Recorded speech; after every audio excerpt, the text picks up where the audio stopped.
Bienvenidos al tercer episodio de nuestro podcast que por fin ya tiene nombre. Le pusimos Power Logic y el día de hoy tocó el formato de Q&A. Entonces vamos a estar respondiendo las preguntas que nos hicieron a través de Instagram y pues vamos a estarlas discutiendo aquí a ver si tenemos opiniones diferentes o qué podemos añadir entre nosotros. Entonces vamos a estar contestando primero una yo, una Armando y así. Entonces, la primera pregunta del Q&A, bueno, antes que nada, ¿quieres agregar algo antes de empezar? Sí, en esta primera ocasión, bueno, estábamos intentando elegir el nombre y demás, y no recibimos quizá tantas preguntas como necesitaríamos para hacer el podcast así completo. Entonces, la idea es que vayamos haciendo pues una especie de ciclo de las secciones del programa. Entonces, a priori deberíamos recaer en el Q&A de aquí a 4 semanas, si no me equivoco. Así que, pues esa es la idea, que vayamos intercalando las secciones del programa y dando paso a este tipo de oportunidades para que ustedes nos expresen sus dudas y nosotros contestarlas, pero para ello, pues necesitamos participación. Así que lo esperamos para la siguiente. Excelente. Empezamos con la primera pregunta, vámonos recio. ¿Qué se tiene que hacer cuando se overshootea una sesión?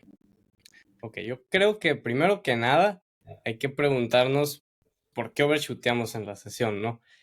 Si sabíamos que íbamos a overshootear o fue un tema de un misgroove o algo así, y si sabíamos que lo íbamos a hacer, pues tal vez decir ya no hacerlo, ¿no? O sea, tenemos que tomar esa retroalimentación nosotros de lo que hicimos como información para el futuro, ¿no? Para evitar que sea algo recurrente en nuestro entrenamiento, porque tal vez un overshoot puede no ser algo muy significativo, pero una serie de overshoots pues puede ser algo que completamente estropee un mesociclo o incluso un periodo de tiempo largo, ¿no? Entonces, primero que nada, diría preguntarte por qué.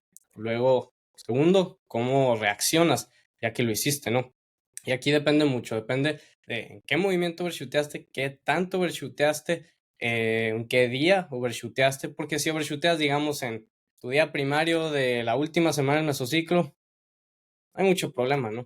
Pero si overshooteas así a un grado estratosférico en semana uno, puede llegar a ser algo problemático, ¿no? Entonces, yo te diría que primero que nada, si haces un overshoot, la reacción al principio no debe ser mucho, solo pues ni modo overshooteaste, si tienes digamos drop de porcentaje, tal vez bajarle un poquito más al porcentaje, o bueno, más bien incrementar el porcentaje de drop para que los backdowns no estén tan pesados y pues nomás, llevártela tranqui el resto de la sesión y ya, pues nomás esperar a ver qué pasa, ¿no?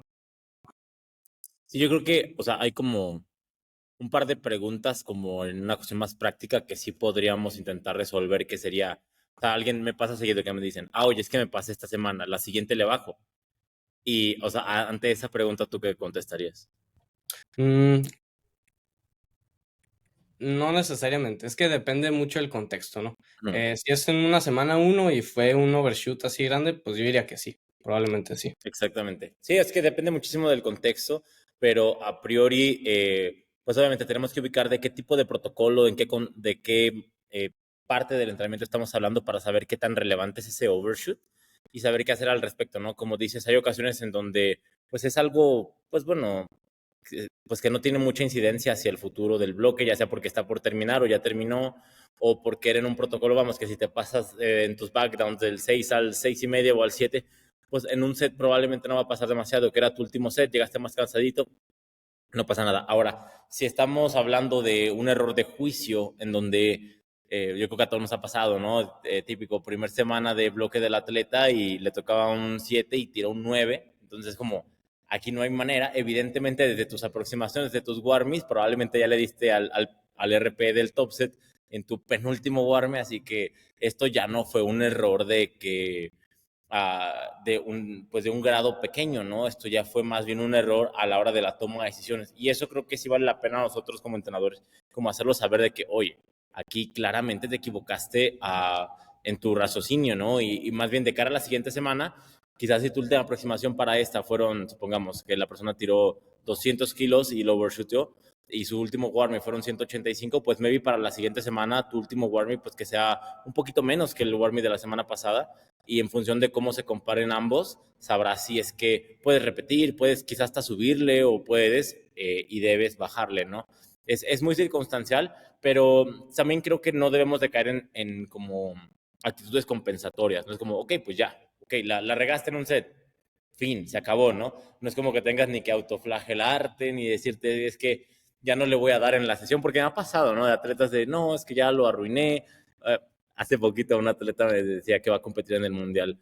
No, es que ya arruiné la preparación del Mundial. Y yo, no, claro que no. Fue tu primer semana de 3 bloques out, no arruinaste nada. O sea, concéntrate en tus backdowns, hazlos bien, sácales provecho y la siguiente semana lo haces mejor y se acabó, ¿no? O sea, fin, no pasa nada. Sí, sí, sí, tal cual. ¿Crees que en algún punto de overshoot justifique terminar prematuramente un mesociclo? Que ya, o sea, te pasaste de lanza, overshootaste demasiado, sabes que cortamos el meso. Yo creo que un grado de, o sea, bueno, un solo overshoot probablemente no. Yo creo que hay momentos en donde se puede como que rescatar, ¿no? Eso me pasa seguido, supongamos, bloque de 6 semanas, semana 3, le tocaba un top set al 7.5, lo tiró al 9, como, ok, sí está risky, pero tenemos todavía tiempo como para intentar volver a repuntar el bloque, ¿no? Volver a llegar a otro pico. Y es posible, ¿no? Quizá le das un pequeño step back siguiente semana, construyes en la penúltima y atoras en la última, por decir algo, ¿no? Ahora ya estamos hablando de 2 semanas consecutivas, supongamos semana antepenúltima y penúltima, de un overshoot real, así choncho, de que ambas al 10, pues ya es como que una tercera semana seguida al 10 probablemente lo tenga caso y ya mejora otra cosa mariposa, ¿no? Sí, sí, estoy de acuerdo y creo que sobre todo lo importante, o sea, o por lo que es más importante no overshootear, es porque pierdes el momentum que vas construyendo en un bloque, ¿no? O sea, cuando estamos haciendo un bloque, pues es bueno psicológicamente tratar de ir construyendo, digamos, encima de la semana pasada, ¿no? Un poquito, un poquito, un poquito. Digo, pueden haber tus down weeks y lo que quieras, pero hay que ir construyendo momentum. Y una semana en la que overshooteamos, pues ya digamos que como que mueves el momentum y las cosas pueden no darse como esperábamos, ¿no? Puedes no llegar tan confiado o también generar más fatiga de lo que esperabas. Eh, pero sí, o sea, yo creo que muy rara vez es necesario terminar un bloque prematuramente, a menos que sea como lo mencionas, ¿no? O sea, que ya son varias semanas overshooteando a grados, pues, considerables, ¿no? Uh-huh. Bueno, nos vamos con la próxima pregunta y esta va para ti, Armando. Yes. Va a estar interesante. ¿Por qué existe una influencia tan marcada de RTS en la forma de programar en México? ¿Estamos buscando respuesta sesgada o respuesta objetiva? Mm, creo que sesgada. Ah, ok, muy bien, sí, bendito sea Dios. La respuesta sesgada es porque, bueno, al final, el trabajo que ha hecho RTS como en general para el Power como deporte ha sido algo importante, ¿no? Al final, Mike Tuchscherer, que es la persona, pues, digamos, la persona cabeza del equipo de RTS, pues ha dado aportes importantes en cuanto a herramientas para lo que es a día de hoy la forma en la que programamos el Power y cómo lo llevamos los atletas, ¿no? O sea, la incorporación del RPE en el entrenamiento, pues de fuerza en general y en el Power, pues fue algo, pues un game changer completamente, ¿no? Fue literalmente un antes y después y es la herramienta autorregulatoria, pues que prima en el mundo, ¿no? Entonces, obviamente, aquí en México y en todos los lugares que estén, pues digamos, un poquito al día de cómo se lleva el entrenamiento, es probable que la influencia sea grande, ya por ese simple hecho, ¿no? Que suena pequeño, pero la verdad es que es algo grande. Y bueno, en tiempos recientes quizá más como en un tipo de corriente metodológica o hasta epistemológica con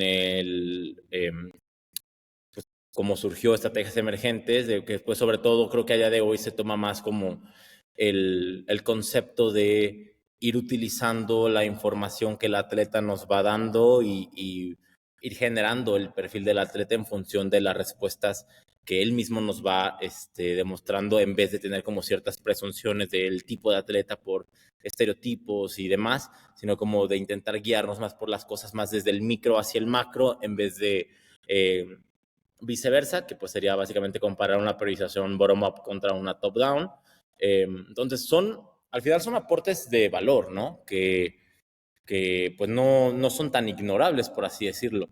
Y el por qué aquí en México se tiene una influencia grande, pues yo creo que en buena medida fue porque la comunidad en general hispanohablante se orilló mucho hacia el trabajo de RTS, no nada más México, sino también pues España, que probablemente es el país hispanohablante más, pues de más peso en el deporte.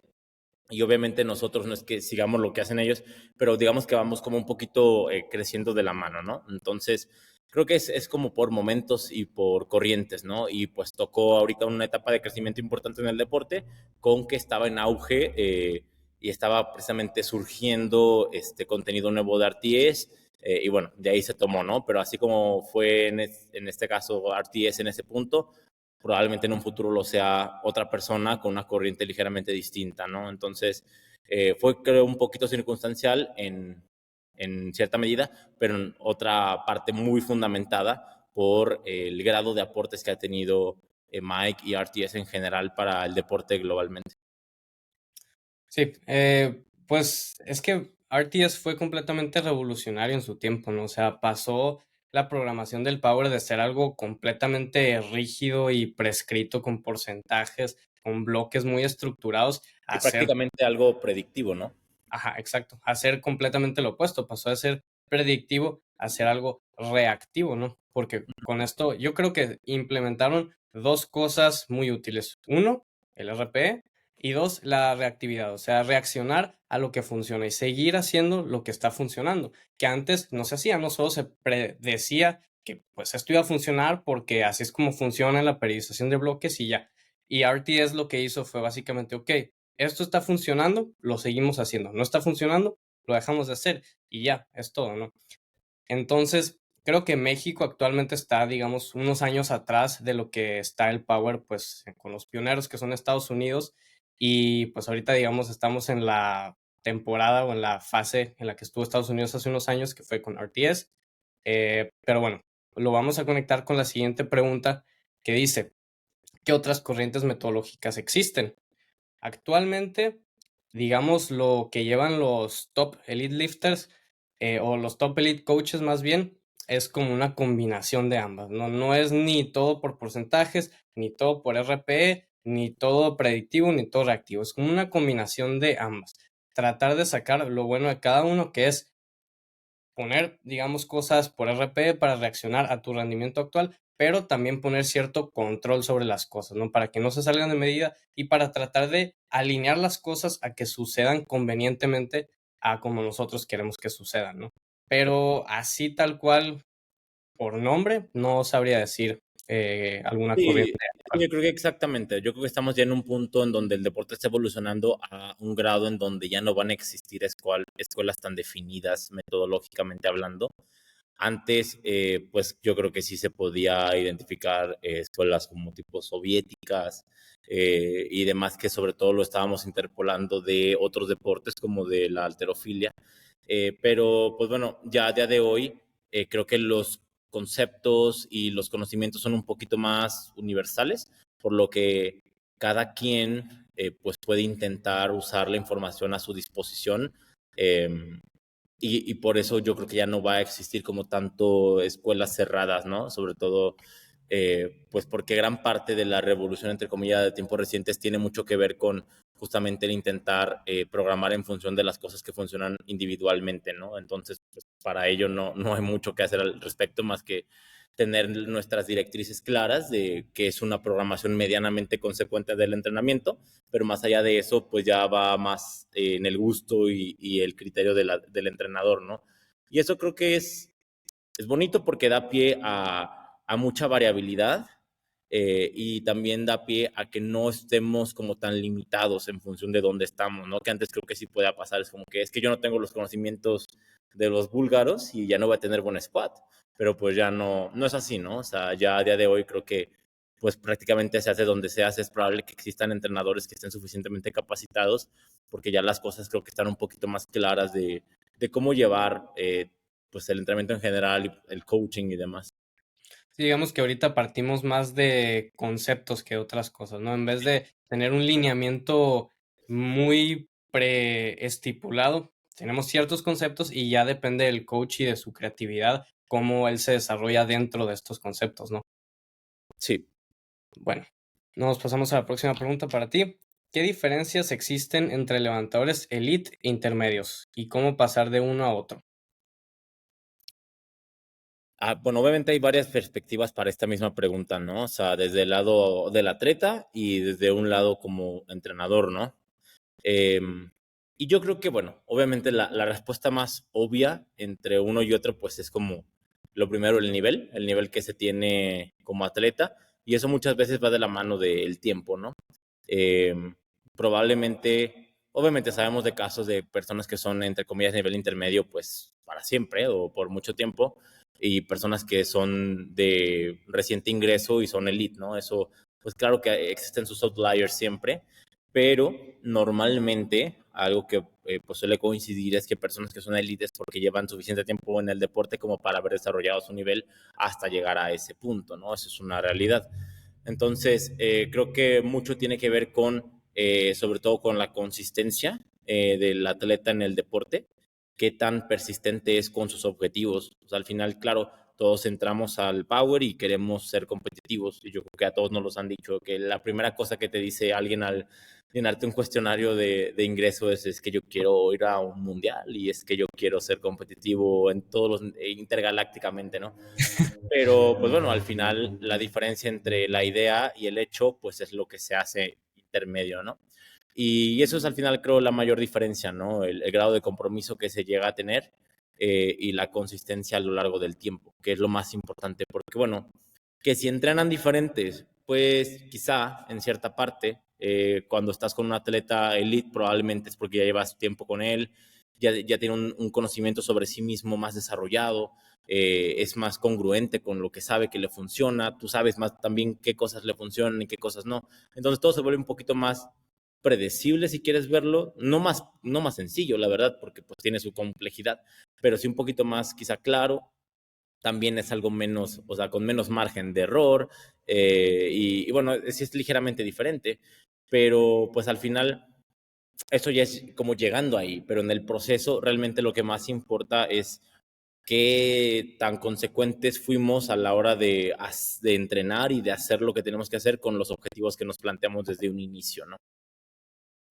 Sí, agregando lo que tú dices, yo lo que he visto, digamos, dejando de lado genética y otras variables que no podemos controlar, lo que he visto consistentemente con las personas elite es que uno, se toman el entrenamiento muy en serio, o sea, literal casi como un trabajo, ¿no? O sea, de que van, entrenan con toda la intención y motivación del universo, no le fallan, o sea, son consistentes, entrenan el día que le toca, a la hora que le toca, y todo así, tal cual, como si fuera un trabajo, ¿no? Ujú. Esa es una. Y luego la segunda es que también son más enfocados en su recuperación, en comer bien, en dormir bien, en no estar tan estresados, en un mundo ideal, ¿no? Y claro que siempre hay excepciones, o sea, nunca falta, pues, el elite, que no vamos a decir nombres, pero que se la pasa pisteando o algo así, ya Ujú. sabemos quién es.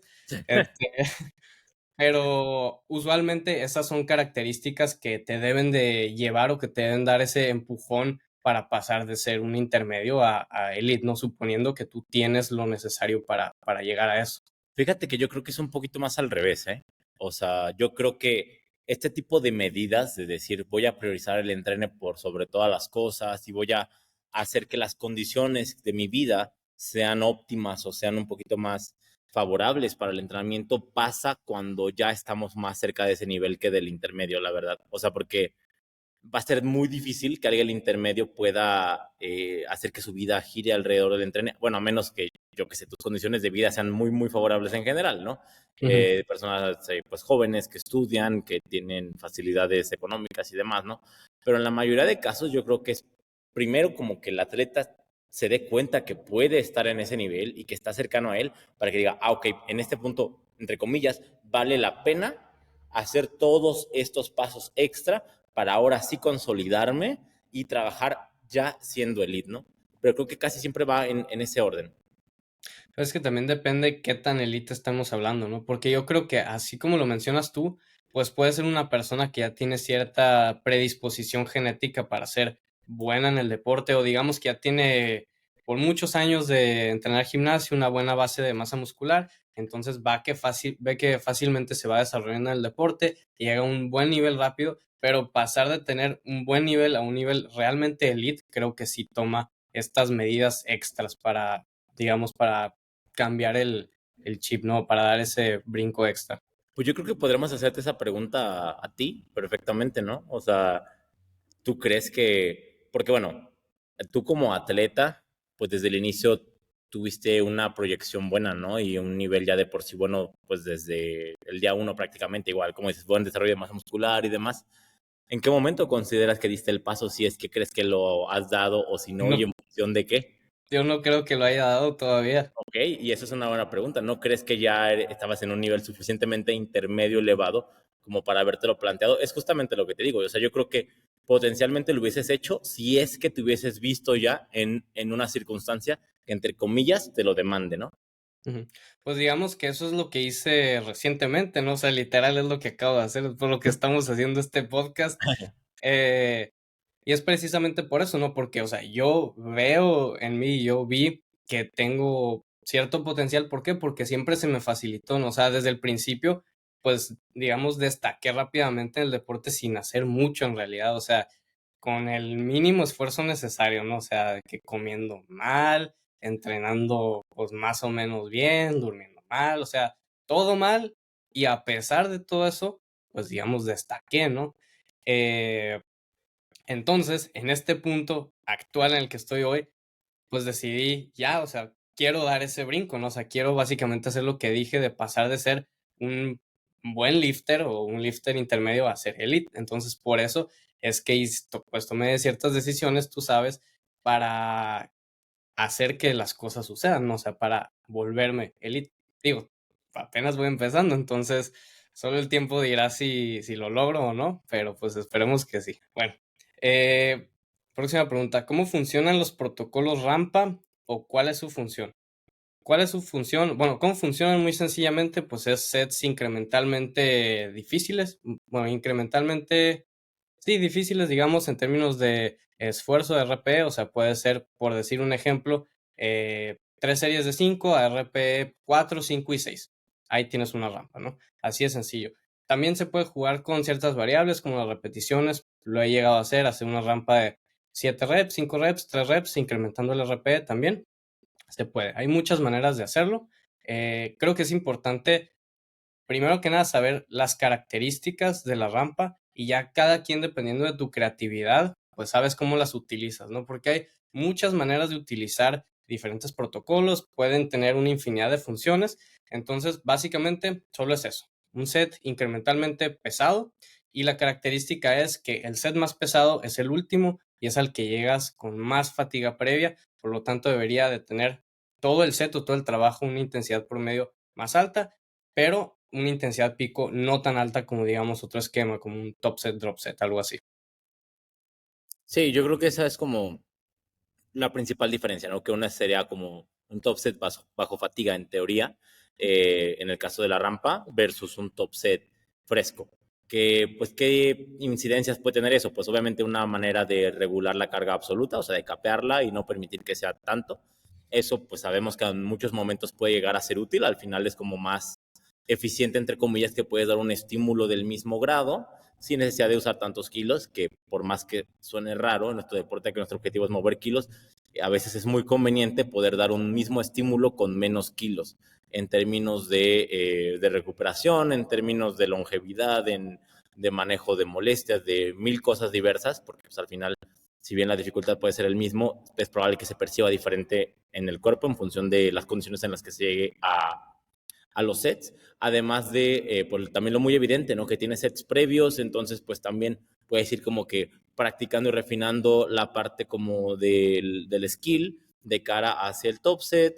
Eh, y bueno, como dices, se le puede dar mil objetivos diferentes, ¿no? Pero esas son las características principales y la manera de utilizarlas también es infinita, ¿no? O sea, se puede utilizar perfectamente en protocolos técnicos en donde buscas poner a prueba algún tipo de corrección, porque pues ya lo comentábamos la ocasión pasada, que no es lo mismo intentar trabajar técnica con tu 40%, que no va a ser algo representativo, pero pues si lo vas haciendo en una rampa, por ejemplo, que comienzas en un RP, supongamos 5, que va a ser algo muy accesible y probablemente te salga la corrección que estés intentando, es probable que sí te salga, porque el peso es suficientemente ligero, Pero claro, ya luego si vamos ascendiendo en el RP hasta llegar a un RP8, pues ahí sí es donde va a ser verdaderamente representativo de cómo se comportaría en un esfuerzo, un estímulo más elevado, la clase de corrección que estés usando. Y eso es en un ejemplo concreto, ¿no? De un protocolo técnico, de, no sé, un día secundario, pero también puede ser posterior a un top set, tener una rampa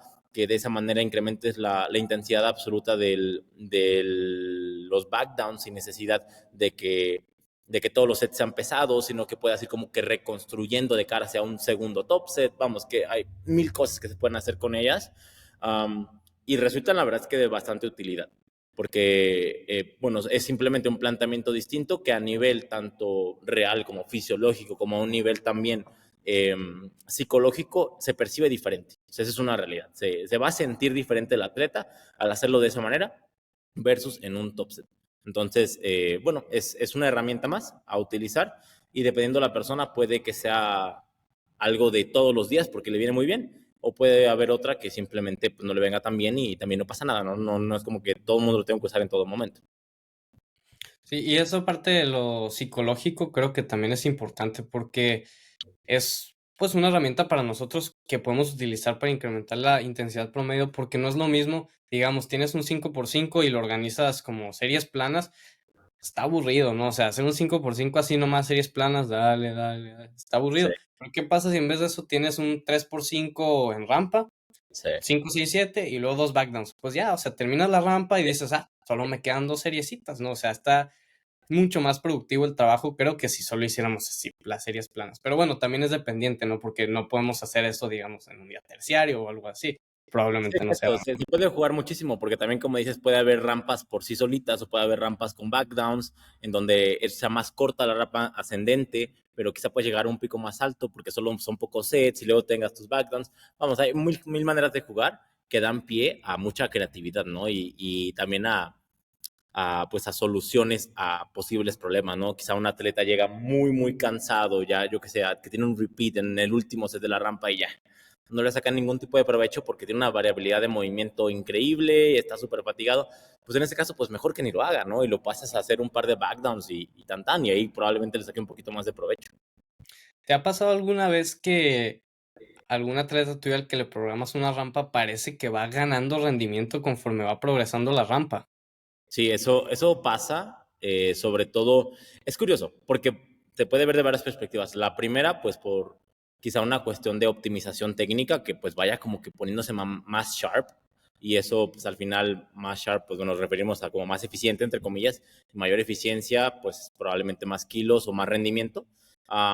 Y también por un lado psicológico, ¿no? En donde pues RPs más bajos, entre comillas, te demandan menos emocionalmente o potencialmente lo harán y por ende también es probable que te involucres menos con el set y si te involucras menos con el set es probable que tu rendimiento tienda a ser quizá ligeramente menor. Entonces, conforme va aumentando el grado de demanda psicológica y va aumentando proporcionalmente tu arousal de cara al set, es probable que te involucres más y tengas un mayor output de fuerza, ¿no? Bueno, es algo circunstancial y también individual de cada persona. No todos responden así, no todos se emocionan ante ver un set pesado. Hay quien le da miedo, hay quien se emociona.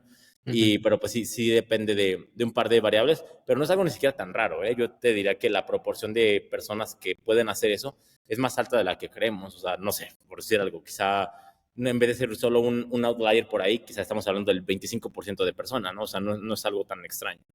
Sí, yo también es algo que me ha pasado varias veces, de hecho, por eso lo pregunto. Pero bueno, pasamos con la próxima pregunta. Esta va para ti. ¿Por qué en mi sumo siento más pesado la primera rep que las siguientes? Ok, normalmente cuando sucede esta discrepancia en donde la primera, a ver, bueno, aclarando primero, ¿por qué está mal esto? Y es como una respuesta muy evidente.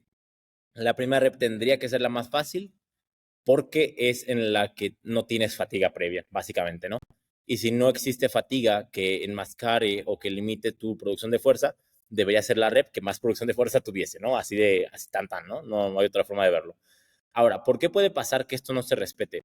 Y pues bueno, creo que mucho tiene que ver quizá con el movimiento que estamos hablando concretamente, que es un peso muerto, concretamente un sumo, que pues tiene una componente técnica muy importante, ¿no? Sobre todo en cuestión de posicionamiento y de setup, que en gran medida pues va a determinar el qué tanto podemos empujar pues en función de la posición en la que lleguemos a nuestra posición inicial y también en qué tanto logramos tensarnos y tensar la barra, ¿no? Creo que esa es la diferencia principal. Generalmente cuando la segunda se mueve mejor que la primera es porque o en la primera tu posicionamiento fue peor que en la segunda o porque el grado de tensión que estaba sobre la barra o sobre ti era menor. Y eso es algo que sucede de forma orgánica para las reps posteriores a la primera, porque pues al final haces la primera, terminas de subir y luego tienes una excéntrica. En la excéntrica, pues obviamente no es como que te vas a colapsar como si fueras un muñequito, ¿no? O sea, mantienes cierto grado de tensión, pues para que no pasen cosas extrañas y para que no te colapses. Lo mismo sobre la barra, difícilmente la vas a soltar literal de que abriendo la mano, ¿no? Entonces vas a sostener cierto grado de tensión en ti y en la barra que luego va a facilitar el poder hacer este gesto de wedge y de apalancamiento, generando tensión y generando buen empuje progresivo contra el suelo, va a ser todo como más natural. Ahora, eso lo tenemos que hacer de manera muy consciente y como más forzada en la primera rep, porque pues ahí la barra literal parte de estar muerta, ¿no? O sea, literal. Y tenemos nosotros que generar toda esa tensión, toda esa inercia, toda esa concatenación de pasos, que a veces es un poquito complejo, ¿no? Ciertamente, todo el proceso de slack, wedge, empuje, pues tiene su componente como de hasta de coordinación, si quieres verlo. Entonces, bueno, en resumen, casi siempre es eso, ¿no? El que en la primera rep, ya sea que nuestro slack no fue suficiente, nuestro wedge no estuvo hecho propiamente, o la posición en la que estamos llegando de un inicio es distinto a la de las posteriores y pues normalmente menos propicia para producción de fuerza, ¿no? Sí, también he visto muchas veces que el posicionamiento o la cercanía de la barra a tu cuerpo tiene mucha incidencia en esto. O sea, muchas veces, digamos, en la primera rep empiezan las personas porque su setup los deja muy alejados de la barra y luego ya de la segunda rep en adelante empiezan desde un punto más cercano, entonces ya su centro de masa está mejor alineado y pueden empujar mejor.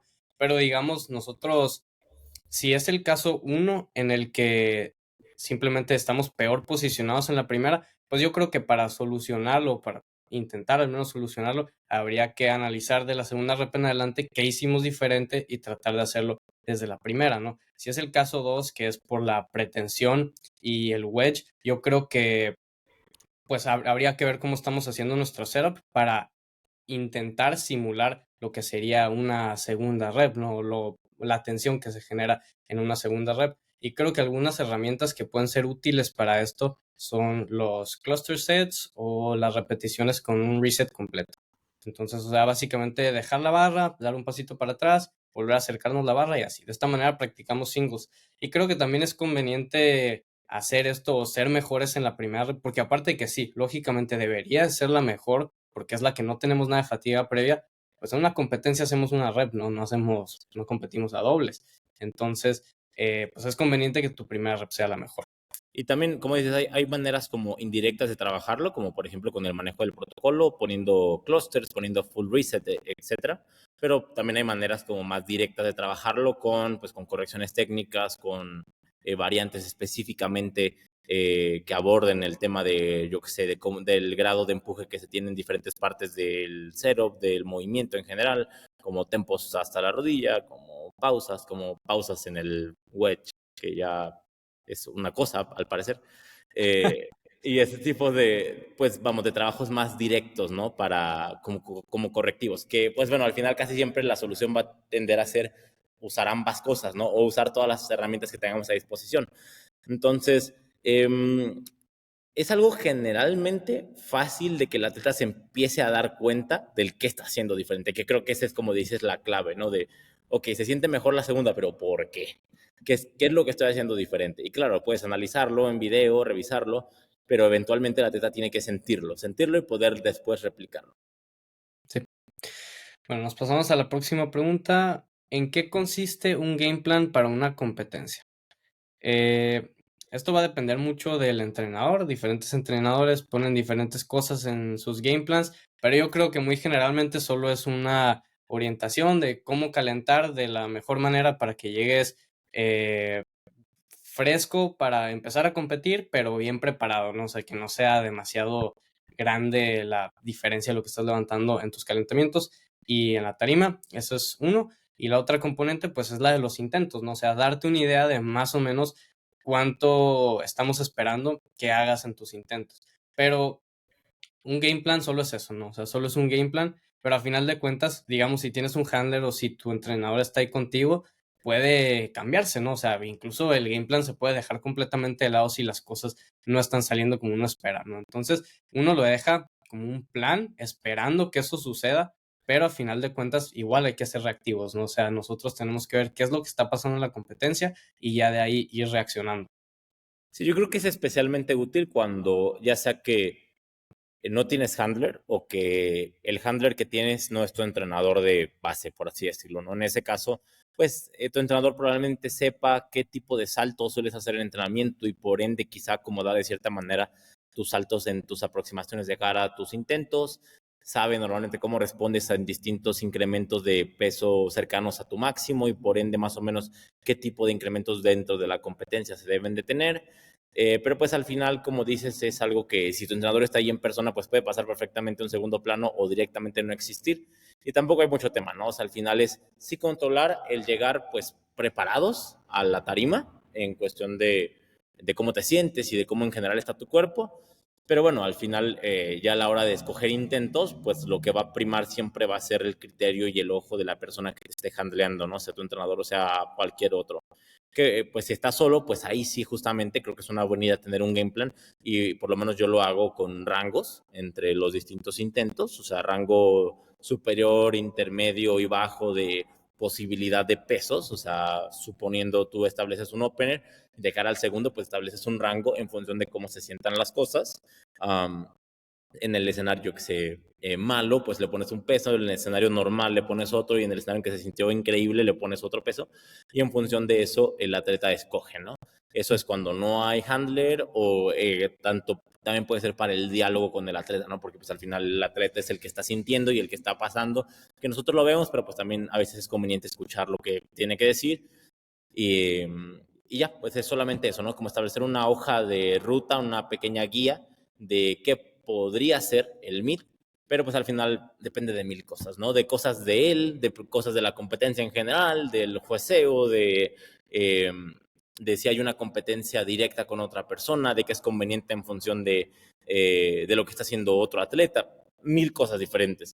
Pero bueno, es eso, solamente una guía que puede usar el atleta para calentar, bueno, en ocasiones, por ejemplo, yo también suelo poner en los game plans, sobre todo de cara a competencias donde se tiene una organización muy estricta, tiempos, ¿no? O sea, tiempos de descanso entre los diferentes calentamientos y de cara hacia los intentos.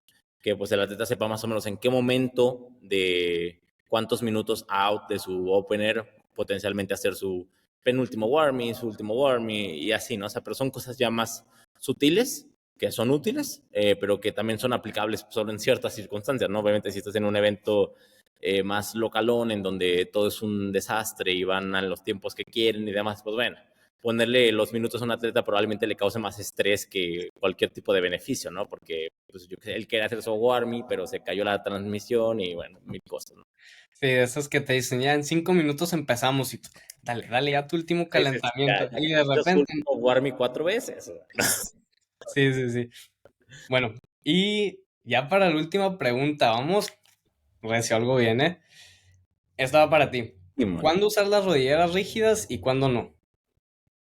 Ok, bueno, hay varias formas de ver la pregunta. O sea, lo primero como desde un punto de vista de practicidad referente al equipo, ¿no? Al final tenemos que entender que las rodilleras rígidas, por su naturaleza de ser más rígidas, son potencialmente menos duraderas, porque pues, un material más rígido es probable que tienda a perder sus propiedades más rápido que uno que no se somete a tanto estrés. Eso es así como general. Entonces, si son equipo que es más endeble, que va a tender a romperse más y además son más caras, potencialmente, a menos que seamos millonarios, no, yo no creo que sea como la mejor idea del mundo estar usando tus rígidas para absolutamente todos tus sets, ¿no? Porque pues te pueden durar un par de meses o 3 meses y bueno, y al final, además de que tampoco son los productos como más fáciles de obtener del mundo, se vuelve un calvario, ¿no? La verdad, de estar conviviendo con la situación de que ya se me rompieron y deja pido otras y me llegan en 4 meses y qué voy a hacer, etcétera, ¿no?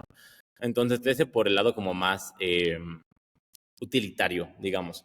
Pero también por un punto de vista como del estrés que representa en el entrenamiento, o sea, al final también, dependiendo del sizing que utilices, pero tener una rodillera rígida a veces es súper molesto, ¿no? O sea, Bien es incómodo. muy incómodo, dependiendo de la temporada del año, por ejemplo, ahorita que está haciendo bastante calorcito, ayer usé las rígidas y tenía la parte de atrás de la rodilla de que toda es, Rosada.